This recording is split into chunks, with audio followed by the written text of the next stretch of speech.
கர்த்தருடைய பரிசுத்த நாமத்திற்கு ஸ்தோத்திரம். ஜெபத்தோட ஆரம்பிக்கலாம். நேற்றும் இன்றும் என்றும் மாறாதவராய் இருக்கிற நல்ல தகப்பனே, ஏசப்பா, வேதாகமத்தில் ஏசப்பா நாங்கள் அந்த பெண்களை பற்றி பார்த்தோம். இப்பொழுது பெண்கள் மிஷினரிகளை பற்றி பார்த்து கொண்டிருக்கிறோம். கர்த்தாவே, அந்த பெண்களை பற்றி பார்க்கும் பொழுது அவர்கள் உள்ள நல்ல காரியங்களை எடுத்து எங்கள் வாழ்க்கையில் நாங்கள் உபயோகப்படுத்த, அதை பிரதிபலிக்க பரிசுத்த ஆவியானவர் தாமே எங்களோடு இருந்து இடைப்பட கிருபை தாரும். அனைத்தையும் உம்முடைய பாதப்படியிலே வைக்கிறேன். இயேசு மூலம் ஜெபம் கேளும் பிதாவே, ஆமேன். எல்லோரும் நல்லா இருக்கீங்களா? சந்தோஷமாக இருக்கீங்களா? எல்லாருக்கும் 79வது சுதந்திர தின நல்வாழ்த்துக்கள். நம்ம அடிமைப்பட்டு இந்த இந்தியா அடிமைப்பட்டு இருந்த காலத்துக்கும் இப்போ நம்ம இருக்கிறதுக்கும் எவ்வளோ வித்தியாசம். நம்மளால் சுதந்திரமாக கர்த்தருடைய செய்தியை சொல்ல முடிகிறது. அதுக்கப்புறமா கர்த்தருக்காக நிறைய காரியங்களை நம்மளால் செய்ய முடிகிறது. இப்போ நம்ம பார்த்துட்டு வர மிஷினரிகள்லாம் பார்த்திங்கன்னா ரொம்ப கஷ்டப்பட்டிருக்காங்க. அப்போ சுதந்திரம் ஆகாத அந்த இந்திய நாட்டிலே அவங்க எவ்வளோ சிறப்பாக கர்த்தருடைய பணியை ஒரு தியாக மனப்பான்மையோடு செய்திருக்காங்க. அதை தான் நம்ம இன்றைக்கி பார்க்க போகிறோம். இன்றைக்கி நம்ம பார்க்க போகிறது நொய்டோனுவோ அங்காமி. இவங்க நம்ம இந்தியாவில் நாகாலாண்டு அந்த இடத்துல பழங்குடி மக்களுக்காகவும் அதுக்கு பெண்களுக்காகவும் குரல் கொடுத்தவர்கள். அவங்கள பற்றி தான் இவங்க இன்றைக்கி பார்க்க போகிறோம். அவங்க பிறந்த வருடம் அக்டோபர் 1, 1950 வருடம். இவங்க ஒரு இந்திய சமூக சேவகி. நாகாலாந்தில் சமூக பிரச்சனை தீர்ப்பதற்காக இவங்க என்ன பண்ணாங்கன்னா, ஒரு அரசு சாரா அமைப்பை உருவாக்கினார்கள். அது என்னன்னாக்கா நாகார் தாய்மார்கள் சங்கம். அதோட நிறுவனர்களில் இவரும் ஒருவர். இப்போ இவங்க என்னெல்லாம் செஞ்சாங்க, இவங்க ஒரு கிறிஸ்துவ குடும்பத்தை சார்ந்தவர். எப்பவுமே இந்த கிறிஸ்துவ குடும்பத்தை சார்ந்தவர்கள் தான் பார்த்திங்கன்னா அவங்களுக்குள்ள ஒரு நல்ல அந்த மற்றவர்களுக்காக பாரம் எடுப்பது, மற்றவர்களுக்கு உதவி செய்வது, மற்றவர்களுக்காக குரல் கொடுப்பது, மற்றவர்களுக்காக பரிந்துரைப்பது, சமூக சேவைகளில் ஈடுபடுவது, அந்த மாதிரியெல்லாம் ரொம்ப சிறப்பாக செய்துட்டு வந்தாங்க. ஆனால் இப்போ ஜென்ரேஷன் மாறிக்கொண்டே வருகிறது. இந்த காலம் மாறும் பொழுது மக்களுடைய மனநிலைமையும் மாறிக்கொண்டு வருகிறது. ஏன்னா இப்போ பார்த்திங்கன்னா யாருக்கிட்டையும் பார்த்திங்கன்னா அந்த அன்பு இருக்காது. கடமைக்குன்னு பேசுவோம், பழகுவோம், ஆனால் அந்த உள்ளத்தில் ஒரு தூய்மையான அன்பு இருக்காது. அதுக்கப்புறமா ஒருவர் மேலே ஒருவர் பாரம் கிடையாது. அவங்க கஷ்டப்படுறாங்களேன்ற அந்த எண்ணம் நம்மளுக்கு வர்றதில்லை. ஸோ அதுக்காக தான் இந்த மாதிரி மிஷினரிகளை எல்லாம் நம்ம திரும்பி பார்க்கும் பொழுது, படிக்கும் பொழுது அதில் இருக்கிற நல்ல காரியங்களை தெரிந்து கொண்டு அதன்படி ரொம்ப இல்லைனாலும் கொஞ்சமாவது நம்ம முற்பட வேண்டும். அதுக்கப்புறமா இவங்களோட வாழ்க்கை பார்த்திங்கனாக்கா, வடகிழக்கு இந்திய மாநிலம் நாகாலாந்து, அதோட தலைநகர் கோஹிமா. அங்கே தான் அவங்க பிறந்தார்கள். அதுக்கப்புறமா அவருடைய 6வது வயதில் அவங்க தந்தை ஒரு அரசாங்க அதிகாரியாக இருந்தார்கள். அவர் நாகா கிளர்ச்சியாளர்களால் கொல்லப்பட்டார். ஸோ அவங்க 6 வயதிலே தன் தந்தையை இழந்தார்கள். அப்போ யோசித்து பாருங்கள், அந்த குடும்பம் எவ்வளோ ஒரு வறுமையான நிலைக்கு தள்ளப்பட்டிருக்கும். நம்ம இப்போது கொஞ்சம் நம்மக்கிட்ட பணம் பற்றாக்குறை ஏற்பட்டாலோ, எதுக்காவது செலவு பண்ணுறதுக்கு காசு இல்லைனாலோ ரொம்ப கஷ்டப்படுறோம். அங்கே அவங்களோட வாழ்க்கையே வறுமையில் தான் ஆரம்பிக்குதுன்றப்போ அது எவ்வளோ கொடுமையாக இருக்கும். அதுக்கப்புறமா நான் இன்றைக்கி நாங்கள் வேலை செய்கின்ற இடங்களில் பேசி கொண்டிருக்கும்பொழுது ஒருத்தர் சொன்னாங்க, மேடம், இந்த ஃபேமிலியில் ஒரு நல்ல பாண்டிங்கோடு வளர்கிறவங்க எப்பவுமே நல்லா இருக்காங்க. ஆனால் எப்போ அந்த பற்றுதல் இல்லாமல் வளர்கிறாங்களோ அவங்களோட வாழ்க்கை வேறு விதமாக திசை மாறி போகிறது அப்படின்னு சொன்னாங்க. அதில் பார்த்திங்கன்னா நான் ஒரு 90% ஒத்துக்குவேன். ஏன்னா நம்ம குடும்ப சூழலுக்கு ஏற்ற மாதிரி நம்ம வாழும்பொழுதோ இல்லை வளர்க்கப்படும் பொழுதோ அந்த பாண்டிங் இருக்கும். அதுதான் வந்து மற்றவங்க மேலே ஒரு பாரத்தை ஏற்படுத்தும். அண்ணன் தம்பி அக்கா தங்கைகளோடு பிறக்கும் பொழுது மற்றவர்களையும் நம்ம இந்தியாவோட நம்ம என்ன சொல்லுவோம், அனைத்து இந்தியர்களும் என் சகோதர சகோதரிகள்னு சொல்லுவோம்ல. அந்த அந்த மனப்பான்மை எப்படி வரும்னா நம்ம சிறு வயதிலேருந்தே வளர்க்கப்படும் பொழுது அந்த மனப்பான்மை வரும். அதுக்கப்புறம் பார்த்திங்கன்னா இவங்க வந்து தன்னுடைய சிங்கிள் பேரண்ட், அவங்க தாயாரால் தான் வளர்க்கப்பட்டார்கள். அதுக்கப்புறமா அப்போ வந்து அவங்களுக்கு வந்து நிதி நெருக்கடி இருந்தது. 8 வயதில் மெஜூர் மேல்நிலை பள்ளியில் அவங்க வந்து படித்தார்கள், பள்ளி படிப்பை படித்தார்கள். அது வந்து இந்த மெஜூர் மேல்நிலை பள்ளி வந்து முந்தைய கேம்பிரிட்ஜ் பள்ளி. அதுக்கப்புறமா கொஹிமாவில் பாப்டிஸ்ட் ஆங்கில பள்ளி மற்றும் அரசு உயர்நிலை பள்ளியில் தன்னுடைய மெட்ரிகுலேஷன் படிப்பை தொடர்ந்தார்கள். 1968 மெட்ரிகுலேஷன் படிப்பை தொடர்ந்து முடித்தார். கல்லூரி கல்வி கொஹிமா கல்லூரியில் இருந்தது. அங்கே வந்து முன் பல்கலைக்கழக படிப்பில் தேர்ச்சி பெற்றார். அதுக்கப்புறமா கொஹிமா காவல் படையில் வந்து துணை ஆய்வாளராக தனது வாழ்க்கையை தொடங்கினார். அப்போ வந்து அவங்க எவ்வளோ வலிமை மிக்கவராக, மனதளவிலையும் உடல் அளவிலையும் எவ்வளவு வலிமை மிக்கவராக அவர்கள் வளர்க்கப்பட்டிருப்பாங்க. அதனால தான் பார்த்திங்கன்னா ஒரு காவல்துறையில் பார்த்திங்கன்னா அவங்க துணை ஆய்வாளராக வேலை செய்திருக்கிறார்கள். அதுக்கப்புறமா அவங்க வந்து ரொம்ப நாள் அந்த பணியில் இல்லை. அந்த பணியை விட்டுவிட்டு 1972 ஆசிரியராக பணியாற்ற தொடங்கினார்கள். அதுக்கப்புறமா வந்து இவங்க என்ன பண்ணாங்கன்னா ஒரு துறையை தேர்ந்தெடுத்துட்டு அதிலே ரிட்டையர்மெண்ட் வரைக்கும் அப்படி இல்லை. ஏன்னா அவங்களுக்கு மக்களை குறித்த பாரம் இருந்ததுனால அவங்க என்ன பண்ணுறாங்கன்னா சமூக பணியில் ஈடுபட ஆரம்பித்தாங்க. அதன் மூலமாக அவங்க என்ன செய்தாங்கன்னா நாகாலாந்து நெசவாளர்கள் சங்கத்தை நிறுவினார்கள். அதுக்கப்புறம் வந்து 1984 வேறு சில நாகா பெண்களுடன் அவர்கள் சேர்ந்து என்ன பண்ணாங்கன்னு பாருங்களேன். போதைப்பொருள் மற்றும் குடிப்பழக்கம், சமூக பிரச்சனைகள் இதற்கு எதிராக செயல்படக்கூடிய ஒரு சங்கத்தை ஆரம்பித்தார்கள். அதுதான் நாகா தாய்மார்கள் சங்கம், NMA, நாகா மதர்ஸ் அசோசியேஷன். அதுக்கப்புறம் இந்த நாகா இசைக்குழுக்களின் பெண்கள் இவங்க என்ன பண்ணாங்கன்னா சமூக நடவடிக்கைகளுக்கு ஒரு தளமாக திட்டமிட்டார்கள்.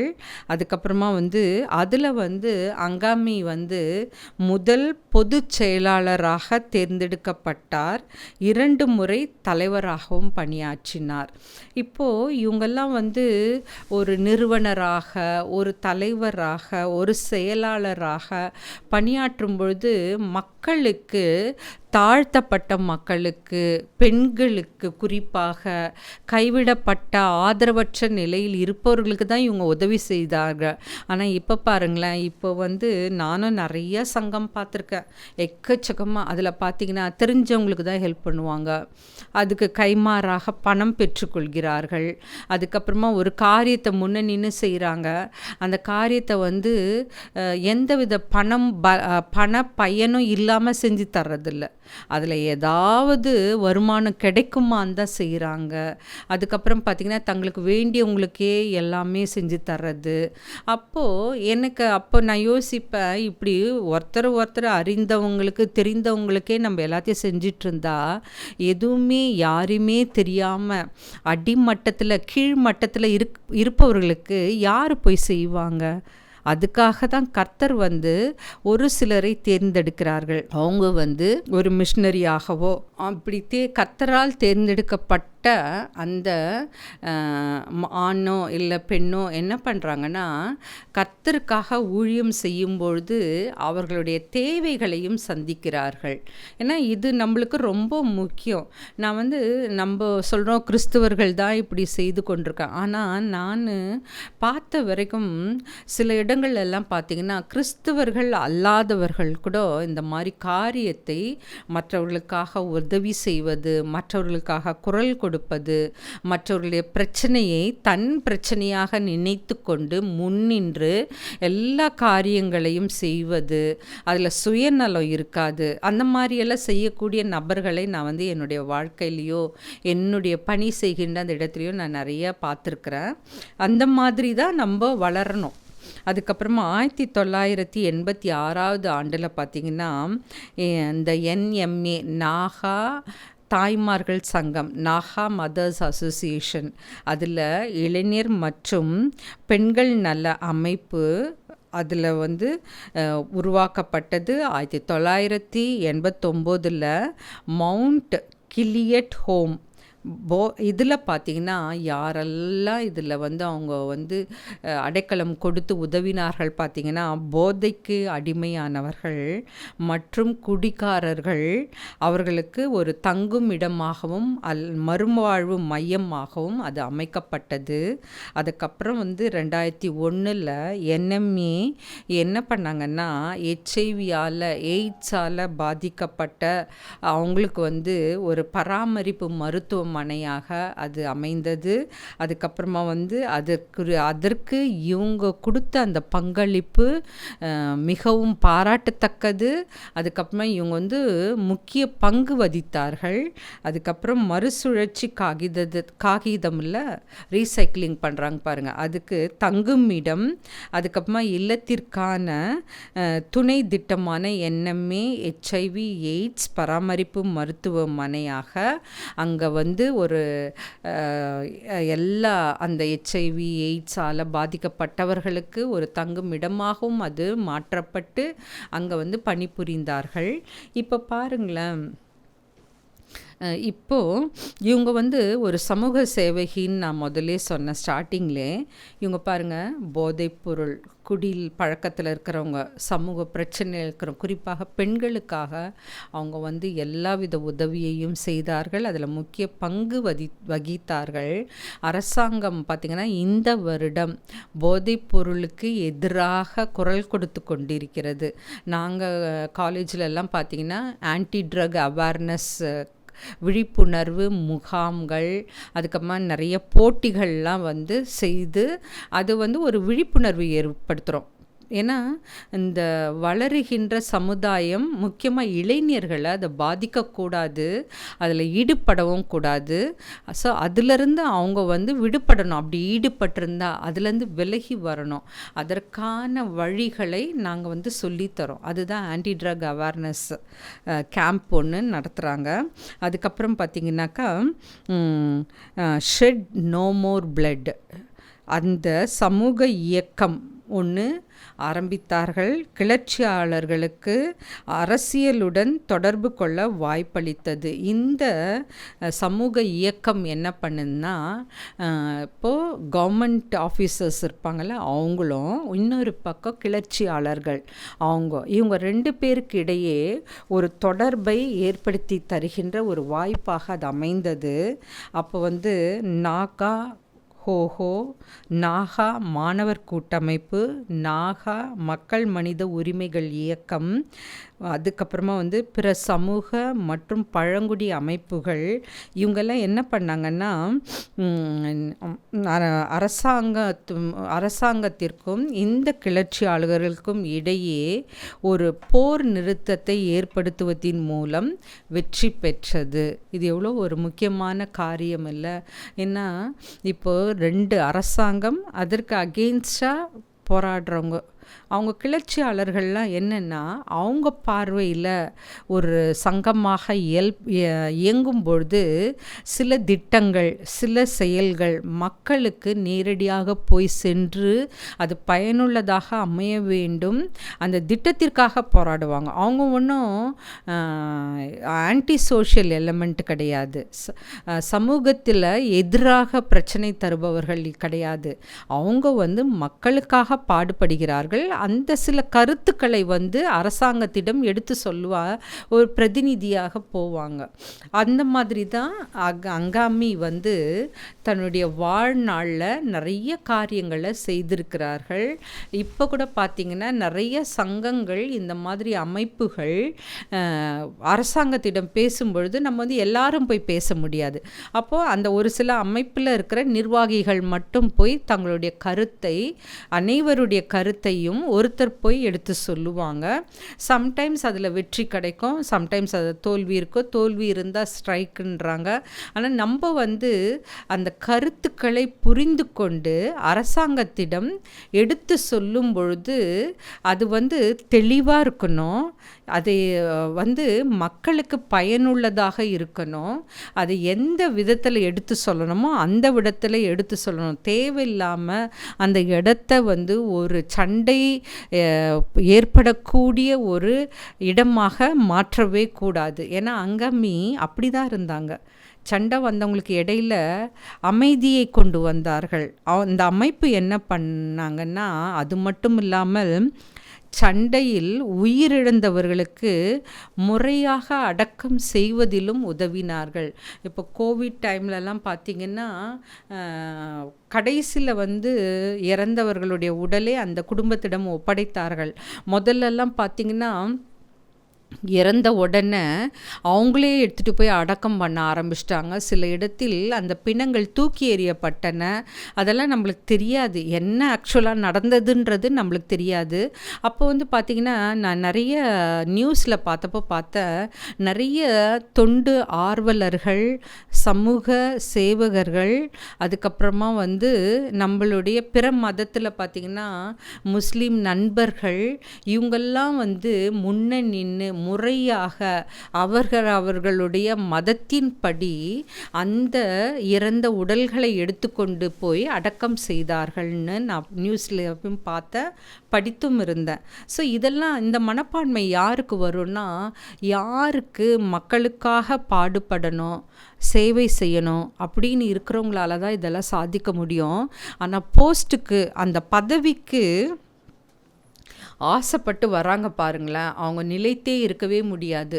தான் ஒரு பிரசிடெண்ட்டாக இருக்கணும், தான் ஒரு செக்ரட்டரியாக இருக்கணும், தான் ஒரு ட்ரெஷரராக இருக்கணும் அப்படின்னு எந்த சங்கத்திலேயோ, எந்த அமைப்பிலேயோ, எந்த நிர்வாகத்திலேயோ யார் இருக்கிறாங்களோ அவங்க நீண்ட காலம் அந்த பதவியில் இருந்ததா சரித்திரமே கிடையாது. யாருக்கு வந்து மக்களுக்கு சேவை செய்யணும், குறிப்பாக அடித்தட்டு மக்களுக்கு, கீழ்மட்டத்தில் உள்ள மக்களுக்கு, அப்புறமா ஒதுக்கப்பட்டவர்களுக்கு, திக்கற்றவர்களுக்கு, இவங்களுக்கெல்லாம் யாரெல்லாம் போய் உதவி செய்யணுன்ற அந்த மனப்பான்மை இருக்கிறதோ அவங்க தான் வந்து நீண்ட நாட்களாக, நீண்ட வருடங்களாக அந்த சேவையில் ஈடுபட முடியும்.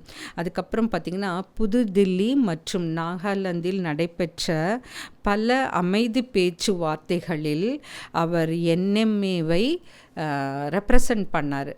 பார்த்திங்கன்னா அந்த நாகா மதர்ஸ் அசோசியேஷன் சார்பாக அவர் போய் பேசினார். அதுக்கப்புறமா வந்து அந்த அமைப்பை கௌரவிக்கும் விதமாக 2013 டைம்ஸ் ஆஃப் இந்தியா என்ன பண்ணாங்க, அந்த பத்திரிகை சமூக தாக்க விருது வழங்கப்பட்டது. எதுக்கு? இந்த என்எம்ஏ அமைப்பிற்கு, நாகா தாய்மார்கள் சங்கத்திற்கு 2013 டைம்ஸ் ஆஃப் இந்தியா மூலம் ஒரு விருது வழங்கப்பட்டது. அப்புறமா 2000 வருடம் எடுத்துக்கிட்டிங்கனாக்கா என்எம்ஏ கீழில் மனசாட்சி பயணம் என்று ஒரு முயற்சியை தொடங்கினார்கள்.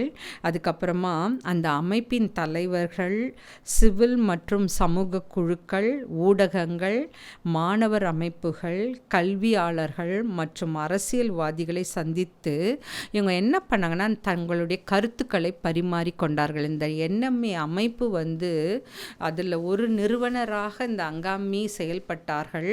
அந்த செயல்படும் பொழுது பாருங்கள் என்னென்ன நல்ல காரியங்கள் அவங்க செஞ்சுருக்காங்கல்ல.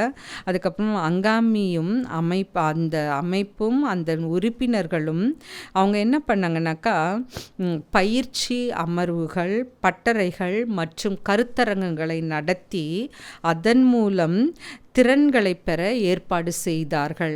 இப்போ நம்ம கூட சப்ஜெக்ட் வைஸாக கான்ஃபரன்ஸ் நடத்தலாம். அதுக்கப்புறமா ஒர்க் ஷாப்பு இந்த மாதிரிலாம் நடத்தும் பொழுது நம்மளோட அந்த மெயின் மோட்டிவேஷன் இல்லை டார்கெட் இல்லை நம்மளுடைய மைய கருத்து என்னவாக இருக்கும்னாக்கா, இப்போ நம்ம எய்ட்ஸை பற்றி ஒரு கருத்தரங்கு ஒரு கான்ஃபரன்ஸ் நடத்துகிறோன்னா அதனோட எய்ட்ஸை பற்றிய விழிப்புணர்வு மக்களிடையே கொண்டு வருவதற்காக தான் அது நடத்தப்படுகிறது. அதே மாதிரி இவங்களும் இந்த என்எம்ஏ அமைப்பு என்ன பண்ணுதுன்னா, பெண்களுக்காக அவர்கள் போராடும் பொழுது அவர்களை பற்றி அவருடைய கஷ்டங்களை, போராட்டங்களை, அதுக்கப்புறமா அந்த நாகாலாந்தில் மெயினாக பார்த்திங்கன்னா பழங்குடி மக்கள் நிறைய பேர் இருந்தாங்க. அவங்களுக்காக பேசுவதற்காக பாருங்கள் யார்கிட்டலாம் போய் அவங்க பேசுகிறாங்கன்னு பாருங்கள். தலைவர்கள், ஊடகங்கள், மாணவர் அமைப்புகள், கல்வியாளர்கள், அரசியல்வாதிகள் இவங்களெல்லாம் சந்தித்து தங்களுடைய கருத்தை பரிமாறிக்கொள்கிறார்கள். அதுக்கப்புறமா இவங்களோட பல நிகழ்ச்சிகளில் இந்தியாவிலும் வெளிநாட்டிலும் நடந்த பல நிகழ்ச்சிகளில் இவங்க கலந்து கொண்டார்கள். கலந்து கொண்டதோட மட்டுமல்லாமல் அந்த பழங்குடி மக்களுக்காக இவர்கள் நிறைய பாடுபட்டிருக்காங்க. இவங்களோட வாழ்க்கை எடுத்துக்கிட்டிங்கன்னா இவர்களுக்கு 3 மகள்கள், 1 மகன் இருக்காங்க. 2000 வருடம் குடியரசு அந்த பத்மஸ்ரீ விருதுக்கான குடியரசு தின விருது பட்டியலில் இந்திய அரசு என்ன பண்ணாங்கன்னா அங்கமியை சேர்த்து கௌரவித்தது அந்த பட்டியலில். அதுக்கப்புறமா 2005 வருடம் அமைதிக்கான நோபல் பரிசு 1000 பெண்களில் ஒருவராக இவர் பட்டியலிடப்பட்டார். அதுக்கப்புறமா அவருக்கு அமைதிக்கான நோபல் பரிசும் கிடைத்தது. அதுக்கப்புறமா பத்மஸ்ரீ அந்த பட்டியலில் இடம்பெற்றார்கள். பத்மஸ்ரீ விருது இந்திய அரசால் தரப்பட்டது. அதுக்கப்புறமா இவங்க என்ன பண்ணாங்கன்னா, இவங்களோட கருத்து ஒன்று படிக்கிறேன்.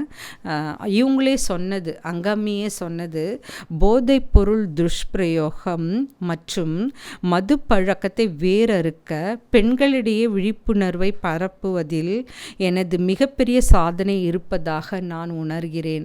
பாருங்க, எதில் போதை பழக்கத்திலையும் அதுக்கப்புறமா மது பழக்கத்திலையும் பெண்களுக்கு இடையே அது இருக்கவே கூடாது, அது முற்றிலுமாக அகற்றப்பட வேண்டும் என்று அதுக்குரிய விழிப்புணர்வில் அவங்க மிகப்பெரிய சாதனை படைத்ததாக அவர்களே ஒரு சாட்சி தராங்க. அதுக்கப்புறமா என்ன சொல்கிறாங்கன்னா, அடிமட்ட நிலையை அடைய நேரம் பிடித்தது. ஏன்னா கீழ்த்தட்டு மக்களிடையே அவங்க போகிறப்போ நம்ம எல்லாத்தையும் போய் சொல்லிட முடியாது. ஏன்னா அவங்களுக்கு அன்றாட வாழ்க்கையே ஒரு போராட்டமாக இருக்கும். அன்றாட தேவைகள் அதிகமாக இருக்கும். பசியாலேயும் பட்னியாலேயும் உடை இல்லாமல் உணவு இல்லாமல் கஷ்டப்படும் பொழுது அவங்கக்கிட்ட போய் சீர்திருத்தவாதி மாதிரி நம்ம பேசணும்னு வச்சுங்களேன், அவங்க காதில் விழவே விழாது. அப்போ நம்ம என்ன செய்யணும், அவங்களுடைய தேவைகளை சந்தித்து அவங்கக்கிட்ட போய் நல்லா அன்பாக பேசி அதுக்கப்புறம்தான் இந்த மாதிரி ஒரு அமைப்பு இருக்குது, உங்களுக்காக குரல் எழுப்ப நாங்கள் தயாராக இருக்கோம், எங்களோட நீங்கள் வாங்க அப்படின்னு சொல்லி அவங்கக்கிட்ட இருக்கிற பிரச்சனைகளெல்லாம் எடுத்துக்கொண்டு போய் அரசாங்கத்திடம் சொல்ல முடியும். அதுக்கப்புறமா பார்த்திங்கன்னா, நாகாலாந்தில் பல பழங்குடியினர் இருப்பதால் பழங்குடி மகளிர் அமைப்புகள் எங்கள் முதுகெலும்பாக உள்ளன என்று அங்கம்மி கூறுகிறார். இதெல்லாம் அவரே சொன்ன கருத்து. ஸோ இன்றைக்கி நம்ம பார்த்தோன்னா நொய்டோனுவோ அங்கம்மி இவங்க செய்த அந்த சாதனைக்காக அந்த என்எம்ஏ நாகா மதர்ஸ் அசோசியேஷன், நாகா தாய்மார்கள் சங்கம் மூலமாக அவர்கள் சாதித்த நிறைய காரியங்களுக்காக அவர் இந்திய அரசால் கௌரவிக்கப்பட்டு பத்மஸ்ரீ விருது வழங்கப்பட்டது. அதுக்கப்புறமா அந்த அமைதிக்கான அந்த நோபல் பரிசு பட்டியலில் 1000 பெண்களில் ஒருவராக அவர் இடம்பெற்றார். ஸோ எதனால், ஏன்னா அந்த நாகாலாந்தில் அவங்க செய்த காரியங்கள் அதிகம். அந்த மாதிரி தான் மிஷனரிகளாக இவங்க ஒரு கிறிஸ்துவ பின்னணியை உடையவர்களாக இருந்தாங்க. அதனால் இவங்களால் மற்ற காரியங்களையும் அந்த மக்களை போய் சந்திக்கும் பொழுது எப்படி மதர் தெரேசா ஒரு மற்றவர்களுக்காக காசு கேட்க போகும்பொழுது ஒருத்தர் வந்து அவர்கள் முகத்திலையும் கையிலையும் காரி உமிழ்ந்தார்கள். அப்போ அவங்க அதை தொடச்சிட்டு உடனே என்ன சொன்னாங்க, இது எனக்கு கொடுத்தீங்க, அந்த பிள்ளைகளுக்காக, வறுமையில் இருக்கிற பிள்ளைகளுக்காக, திக்கற்றவர்களுக்காக, அனாதைகளுக்காக நீங்கள் என்ன தரப்போறீங்கன்னு திருப்பி கேட்டாங்களாம். அந்த மாதிரி தான் இவங்களும் அங்காமியும் தன்னுக்காக இல்லாமல் மற்றவர்களுக்காக வாழ்ந்தார்கள். இந்த மனப்பான்மை, இந்த சேவை மனப்பான்மை, மற்றவர்களுக்காக பாரம் எடுக்கின்ற மனப்பான்மை மிஷனரிகளுக்கு, வளர்ந்து வருகின்ற ஊழியர்களுக்கு மிகவும் அவசியம். கிறிஸ்துவர்களாக கிறிஸ்துவ செய்தியை, இயேசு கிறிஸ்துவின் நற்செய்தியை அறிவிக்கும் பொழுது இவங்க வந்து உலக பிரகாரமாக செய்கின்ற காரியத்தில் எவ்வளோ பணிவாக இருக்கிறாங்க. அப்போ நம்ம இந்த வேதாகமத்தில் உள்ள சத்தியத்தை எடுத்து சொல்லும் பொழுது நம்ம இன்னும் எவ்வளவு பணிவாக, அமைதியாக, ஆனால் குறிப்பாக கருத்தோடு, ஒரு எச்சரிக்கையோடு, விழிப்புணர்வோடு செயல்பட வேண்டும். அந்த பண்புகளை தான் நம்ம கற்றுக்கணும். மிஷினரி, நான் ஒரு மிஷினரி, நான் ஒரு ஊழியக்காரன், என்கிட்ட இப்படி பிஹேவ் பண்ணுறாங்க, என்கிட்ட இப்படி பேசுகிறாங்க, அதெல்லாம் மறந்துடுங்க. ஏன்னா கர்த்தராகிய இயேசு கிறிஸ்துவை சிலுவையில் அறையும் பொழுதோ, இல்லை முள்முடி வைக்கும் பொழுதோ, தலையில் வாரினால் அடிக்கப்படும் பொழுதோ திருப்பி ஒரு வார்த்தை பேசல. அவர் நினச்சிருந்தா அந்த அத்தனை போராட்டங்கள்ல இருந்தும் இக்கட்டுகள் இருந்தும் தன்னை ஒரு நிமிஷத்தில் விடுவித்து கொண்டிருக்கலாம். ஆனால் அவர் அப்படி பண்ணவே இல்லை. அது நம்ம வந்து நம்மளுக்கு எல்லா மிஷினரியோட வாழ்க்கை வரலாறை பார்த்தாலும் இயேசு கிறிஸ்துவனுடைய ஊழியம் தான் நம்மளுக்கு ஒரு சிறந்த எடுத்துக்காட்டு, ஒரு பெரிய முன்மாதிரி. நம்ம வந்து இந்த பாடல் கூட ஒன்று பார்த்திங்கன்னா மிக சிறப்பான பாடல் ஒன்று இருக்கும். இந்த யாரெல்லாம் ஊழியம் செய்து மரித்தார்களோ அவங்களுக்காக நினைவாக இந்த பாடலை பாடியிருக்கிறாங்க. எனக்கு மிகவும் பிடித்த பாடலும் கூட.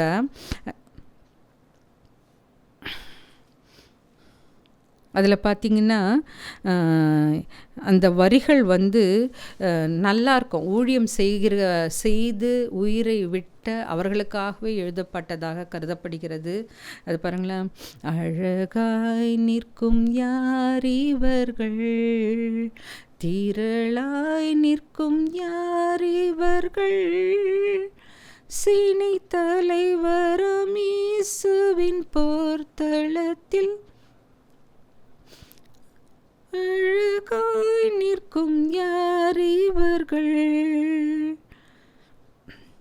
அதில் பார்த்திங்கன்னா காடு மேடு கடந்து சென்று கர்த்தர் அன்பை பகிர்ந்தவர்கள், உயர்வினிலும் தாழ்வினிலும் ஊக்கமாக ஜெபித்தவர்கள், அழகாய் நிற்கும் யார் இவர்கள், திரளாய் நிற்கும் யார் இவர்கள், சேனை தலைவராம் இயேசுவின் போர்த்தளத்தில் அழகாய் நிற்கும் யார் இவர்கள். இவங்கெல்லாம் பார்த்திங்கன்னா காடு மேடு, எந்த இடம் நீங்கள் மலை எந்த பகுதியாக இருந்தாலும், பழங்குடி மக்கள் நிறைந்த பகுதியாக இருந்தாலும், அங்கே உயர்வாக இருந்தாலும் சரி, தாழ்வாக இருந்தாலும் சரி, ஜெபத்தை முன்னிறுத்தி தன்னுடைய ஊழியத்தை செய்தார்கள். அதை நம்ம கற்றுக்கொள்ள வேண்டும். ஸோ இன்றைக்கி இந்த சுதந்திர ஆகஸ்ட் 15 எல்லாரும் ஃப்ளாக் ஹாய்ஸ்டிங் முடித்து அங்கே கொடியேற்றப்பட்டு வீட்டுக்கு வந்திருப்பீங்க. இந்த சுதந்திர தினத்தன்று நமக்குள்ள ஒரு யோசனை வரட்டும். நம்ம வந்து இந்த மிஷினரிகள் எவ்வளவோ பணி செய்திருக்கார்கள், அது எல்லாத்தையும் செய்யணுன்றது நான் சொல்ல வரல. ஏதாவது ஒன்று உங்களால் முடிந்த, நம்மால் முடிந்த ஏதாவது ஒரு காரியத்தை மற்றவர்களுக்காக நாம் செய்ய முற்படுவோம். இயேசு கிறிஸ்துவினுடைய ராஜ்யத்தை, பரலோக ராஜ்யத்தை கட்ட ஆத்துமாக்களை எழுப்புவோம். ஜெபத்தோடு முடிப்போம். ஸ்தோத்திரம் ஆண்டவரே, ஸ்தோத்திரம் கர்த்தாவே. ஏசப்பா, இன்னைக்கு வந்து அங்காமி பற்றி பார்த்தோம் ஆண்டவரே.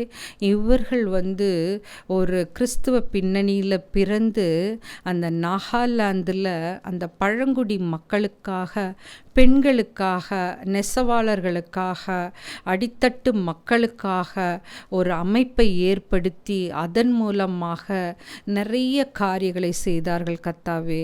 அதற்காக அவர்களுக்கு விருதும் பத்மஸ்ரீ விருதும் வழங்கப்பட்டது. ஏசப்பா, நாங்கள் எந்த பதவிக்காகவோ இல்லை புகழுக்காகவோ செயல்படாமல் உம்முடைய நாமம், கர்த்தருடைய நாமம் மட்டுமே மகிமைப்பட நாங்கள் செயல்புரிய ஒரு வீராங்கனைகளாக, ஒரு வீரர்களாக திகழ கிருபை தாரும் கர்த்தாவே.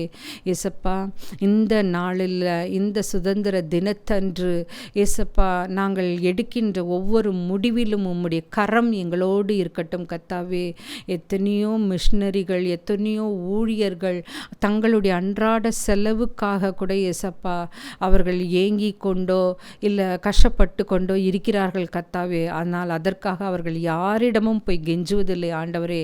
பரம பிதாவாகிய நீர் அவர்களை போஷிப்பீர் என்று அவர்கள் விசுவாசித்து கொண்டிருக்கிறார்கள் கர்த்தாவே. உம்மை நம்பி உம்மை விசுவாசித்து உம்முடைய பிள்ளையாக வாழ்கின்ற அவர்கள் ஒருபோதும் வெட்கப்படவே கூடாது ஆண்டவரே. இசப்ப அந்த செய்தியை கேட்டுக்கொண்டிருக்கிற ஒவ்வொருவரையும் நீர் ஆசீர்வதித்தரலும், அவர்களுடைய பண தேவைகளை சந்தித்தரலும்.